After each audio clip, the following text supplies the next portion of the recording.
This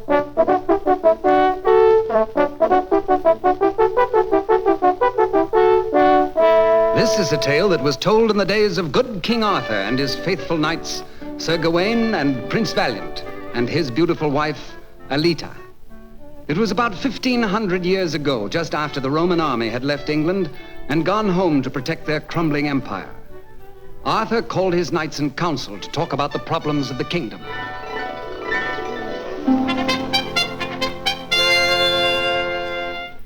What's going on? More court business. No, it has to do with tilting, I believe. Must be trouble. Attention!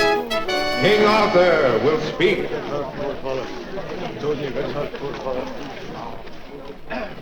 My good knights, we bid you be at ease. These many months, all of us have been preparing against a Saxon invasion from Essex. All have trained hard and diligently.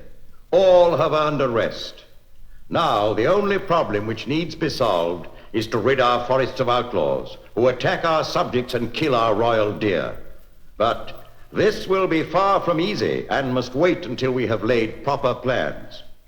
However, in the meantime, and because you so richly deserve it, let it be decreed that the royal stag hunt be held in Winchester Forest 3 days hence.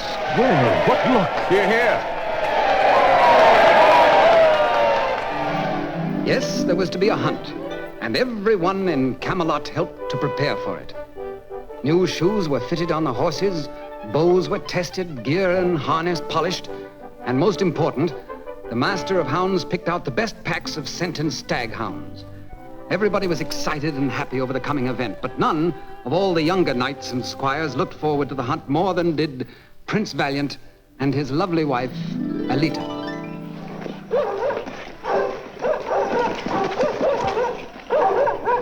Now, my sweet Alita? Yes, my husband? I know you are one always for getting in trouble, so please take heed and do not leave your husband's side during all of this hunt. My most noble lord and master, have I not sworn never to leave you? Yes, yes, I know. But this I also know, that you dearly love excitement. And if I but turn my back, you'll go... Oh, come now, this is no time for lectures. This is a holiday and... Here, Valiant. The scent hounds have found the quarry. Hurry, or we won't be there when the stag hounds bring him to bay. Take heed! Watch now! Also, man, he's at bay. Big fellow. To you, Alita, I bring the honor of felling the stag with an arrow. Oh, Sir Gawain, you do me honor indeed. But I fear my skill with a bow is not all that it should be. You are a bit too modest, my lady. Here, take mine. It doesn't pull too hard. Well, if you insist. Well, that is... Take heed, Sir Stag. Ooh, ouch! Ah, you prick, Sir Owen. But you haven't hurt him much. Never, I say, Sir Owen, never turn your back on a beautiful lady. You are properly paid for your lack of courtesy. And so excitement ran high throughout the day. The stag, a big fella, was killed and slung on a pole for the trip back to Camelot.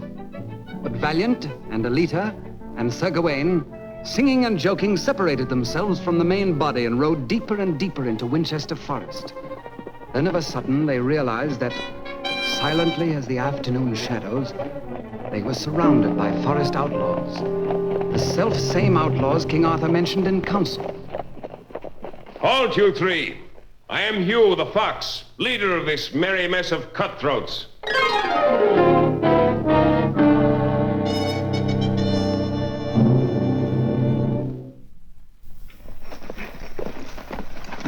Yes, my lords and lady, I am Hugh the Fox, leader of this band. We steal anything from a beggar's cloak to the king's deer.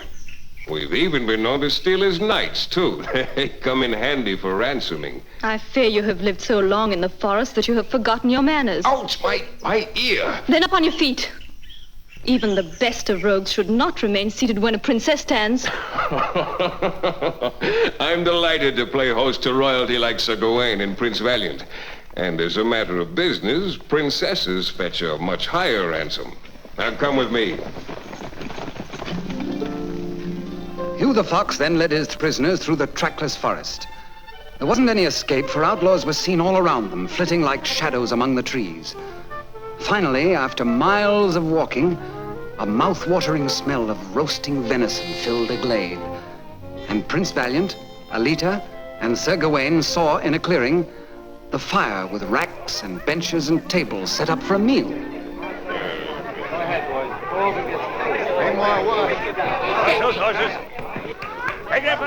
Now, sires, it is our custom for guests to pay for their dinner with some entertainment. So, Prince Valiant, what can you do? Fight. Ah, and that you shall, forest fashion. Hey, little Cyril. Yea, my lord. Little Cyril came forward. Little Cyril, who was over 6 feet tall and weighed almost as much as a small horse.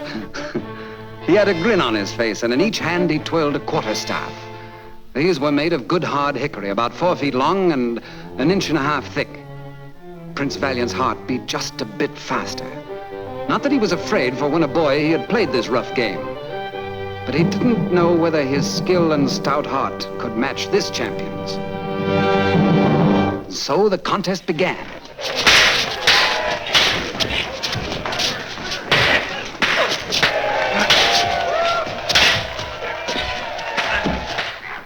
And if Prince Valiant hadn't been quick as a cat, he wouldn't have lasted a minute. He was battered and bruised, his ribs ached, and there was a ringing in his ears. But his keen eyes kept looking for the big man's weak spot. At last, Prince Valiant saw this weakness in Cyril's defense. He could guard any blow, but he couldn't do a thing about a poke. So he threw his staff like a javelin and caught the oaf smack between the eyes. And that sound of hard hickory meeting a harder skull was still echoing around the glade when Prince Valiant jabbed another poke into Cyril's midriff, which completely knocked the breath out of him. It was a dazed and helpless mass of bone and muscle Valiant tossed into the sward. I'd have had him, but my foot slipped. Because it was then his turn, Sir Gawain decided to pay for his supper without any physical exertion. He called for a lute and roared out a choice ballad he knew would appeal to outlaws. Came in sight, gathering winter fuel.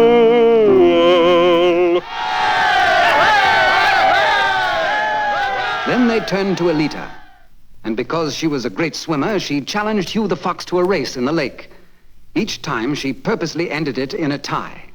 And on the 3rd or 4th trial... The fox leads. He's going to win. This time, Hugh wins. No, it's a tie again. Don't let her, Prince Valiant. She'll be exhausted. Quiet, Gawain. Alita's an island girl, and I do believe part mermaid. Save your pity for Hugh. He's nigh waterlogged already. Oh, an honest brigand should be more careful in picking his victims.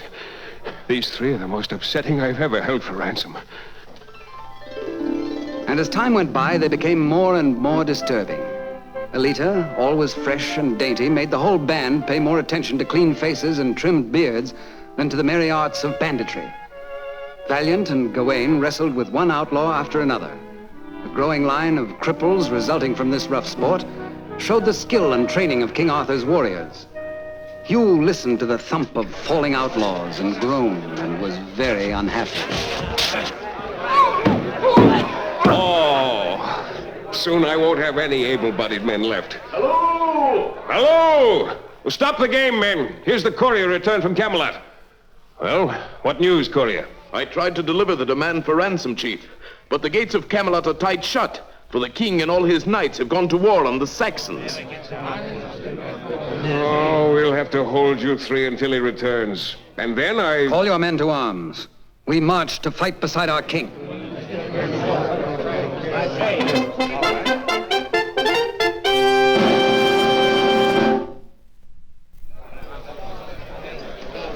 I said we march to aid King Arthur. Prince Valiant, we're outlaws. Why should we fight for a king who's placed a price on our heads? Who'll welcome us with a noose? You love the deep forest with its sunny glades and singing brooks, don't you, Hugh? They say heaven is beautiful. It must be just like this. Then fight for it. A man must fight for what he loves if he be a man. A Saxon conqueror would spare neither the forest, nor its deer, nor its outlaws. You and your foresters make perfect scouts. I will lead you, and if your deeds merit reward, I will ask King Arthur to grant you full pardon. Well, comrades, what think you? Lead on. I'll follow. Lead on. I'll follow. I'll follow you. Here's my bow with you. Each outlaw picked up his weapon and followed Prince Valiant. It was a strange troop indeed that finally reached Camelot. Here, Alita remained, for women, no matter how bold or daring, have no place in battle. Sir Gawain rushed to join Arthur, but Prince Valiant, after arming lightly, strode swiftly eastward, using the forest paths.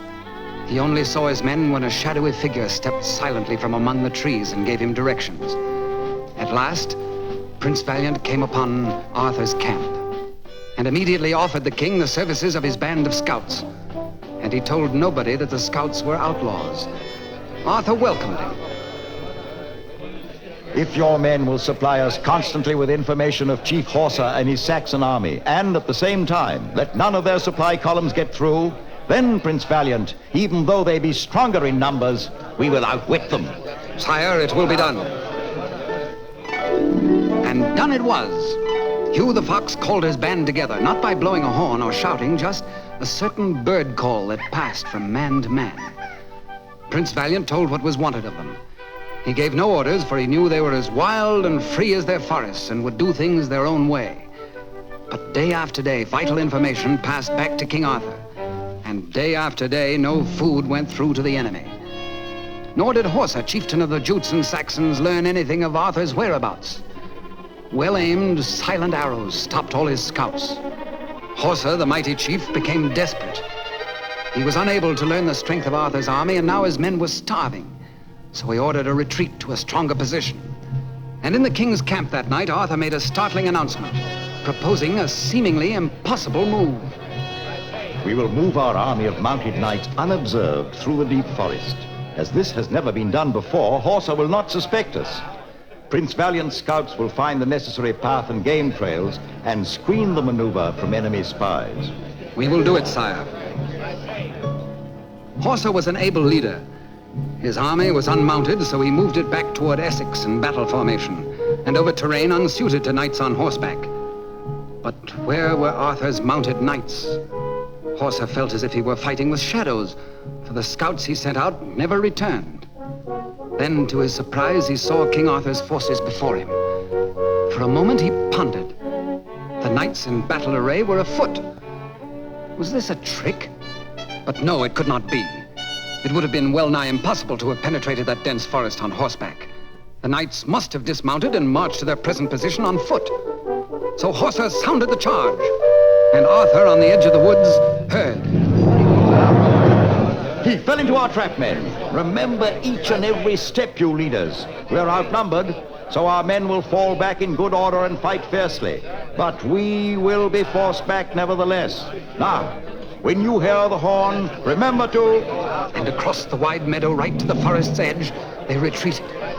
Then the horn sounded. There was wild shouting, and mounted knights thundered out of the shadows.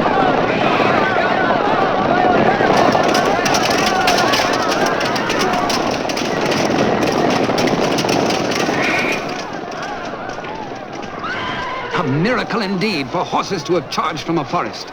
The sight and sound of these steeds racing down upon them threw the Saxons into momentary confusion. And in that split second... Now, men, now! You unmounted knights, find your horses and charge! Gawain, you and your men, ride them down in yon ravine. This, sire! And you, Prince Valiant, when they break, take your scouts and follow them all the way to the borders of Essex. See that no Saxon is left within our kingdom. Very good, sire. Come on, men!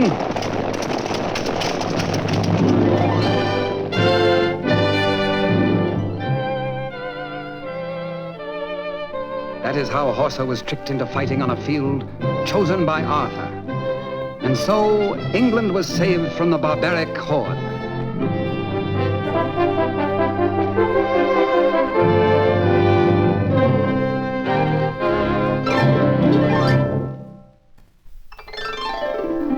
Yes, the Saxons would have been slaughtered to a man, but the wily Horsa, sensing defeat, retreated through thicket and ravine to the coast. King Arthur, Sir Gawain, and all the knights watched the remnants of the enemy scrambling for cover. Then they wiped their swords and stopped work for the day. Prince Valiant and the scouts trailed the Saxons well into Essex to make sure they didn't reform for a counterattack. While engaged in this assignment, Prince Valiant and Hugh became separated. And it was then that Sir Mordred spied Hugh the fox, and a sinister gleam came into the knight's shrewd eyes. He ordered his yeomen, "Seize that rascal and take him into custody. Bind him well. He's tricky as his name." But no, I know you, who you are, and all that you've done. I'm bringing you before the king.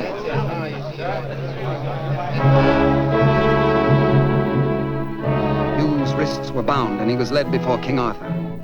He stood erect, silent, proud, and looked his king defiantly in the eye. Sir Mordred, what have you here?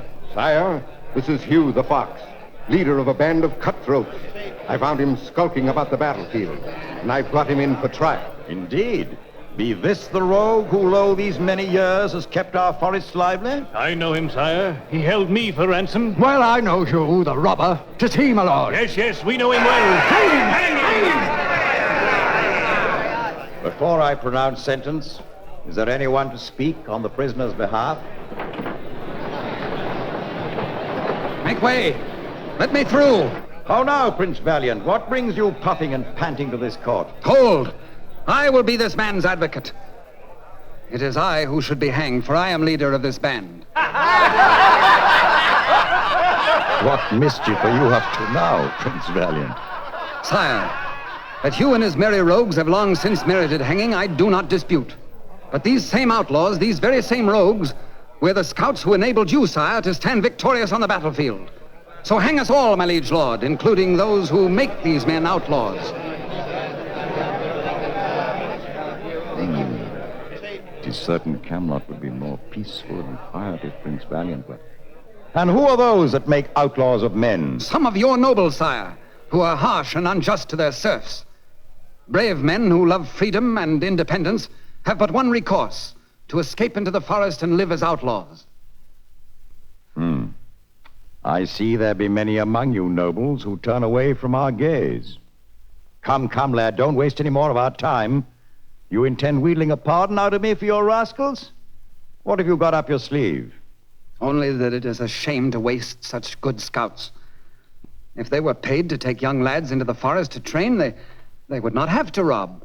Just think, my liege, for the one word, pardon, you rid yourself of an outlaw band and gain the services of loyal scouts. We are not ungrateful, Hugh the Fox, for the aid that you and your men gave us against the Saxons. So we say, pardon. And henceforth, let you be known as Hugh the Scout. But remember, no more laws are to be broken. And that goes for killing the king's deer in the royal forest. Prince Valiant, you'll never have cause to regret your fate. I thank you, and so do all my merry men.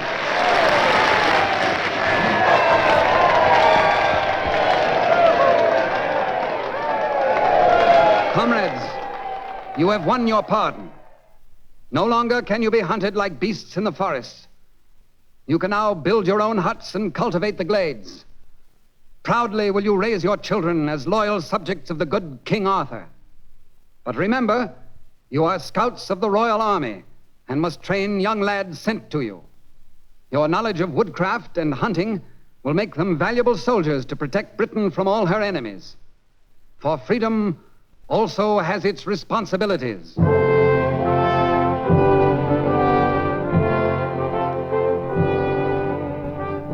And so Prince Valiant kept his word. King Arthur gave his outlaw scouts a full pardon. And so Hugh the Fox became Hugh the Scout. And once each year trained many a future warrior in the arts and secrets of forest life. Surely many of these secrets were passed down through the centuries. And maybe even to the commandos.